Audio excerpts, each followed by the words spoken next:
DPS कलिंगर वार्षिक उत्सव कलाप्रीति उद्यापित फुलनखरा कटक सदर थाना अंतर्गत ओढ़ाड़िया स्थित डीपीएस कलिंगर 2 दिन धरी चली वार्षिक उत्सव कलाप्रीति बुधवार दिन उद्यापन हो ए उद्यापनी संध्यारे कटक श्रीरामचंद्र भंज मेडिकल कॉलेजर शिशु विभाग प्रोफेसर डॉक्टर स्वरूपा पंडा मुख्य अतिथि भाव जोगदे विद्यालयर वार्षिक उत्सव शिशुमानक मध्यरे अंतर्निहित प्रतिभा को विकसित करे बोली से मत व्यक्त करथिले।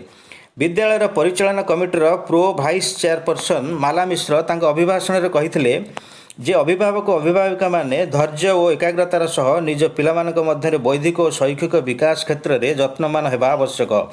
सभा कार्यक्रम पर कुनि कुनि पिलामानक द्वारा रंगारंग सांस्कृतिक कार्यक्रम अनुष्ठित होता। यही अवसर में विद्यालयर मुखपत्र कलिंग पोस्ट जूनियर अतिथि मानक द्वारा उन्मोचित होता।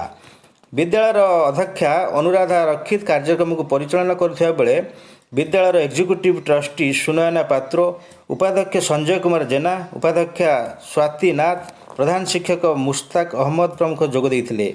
ए कार्यक्रम को विद्यालयर समस्त शिक्षक शिक्षयित्री माने परिचालन करथिले। ब्यूरो रिपोर्ट खबर टुडे।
सब आमर प्रयास थिला आमे भाबुछु जे बापा माँ माने पिला माने बहुत सक्सेसफुल हेचंती एटा सिखिबार अछि।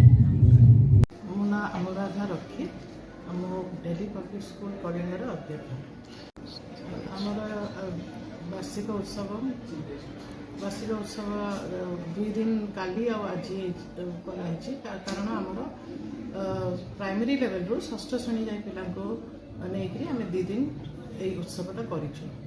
आईटे आमर स्कूल मोटो जे सबू पिला जमी भाग नेबे वार्षिक उत्सव से आम चेष्टा करूँ प्रत्येक पिला को चांस देवाई स्टेज उपर आसिकी सी तांकर कला देखई पारे चांस पाइबे पाठ सांगरे आजिकल जो प्रकार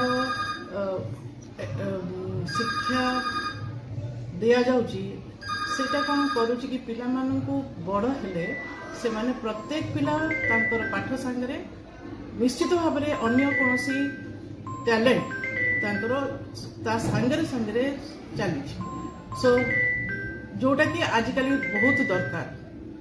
आमे विश्वास करुचु जे खाली सर्टिफिकेट खाली मार्क्स द्वारा पिला माने तांकर आगो को कैरियर रे मे बी सक्सेसफुल हे पारंती किंतु जेतेबेले तांकर पब्लिक रिलेशन रे से माने एतेटा भलो करि पारु नाहंती।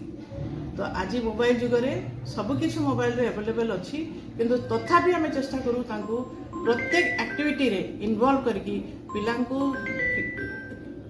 खेलकूद हो कला संस्कृति जो थरे इन्वॉल्व करके सब पिलांको क्वालिटी एजुकेशन इम्पार्ट करने को चेष्टा करूँ। दैट इज द गुणात्मक शिक्षा।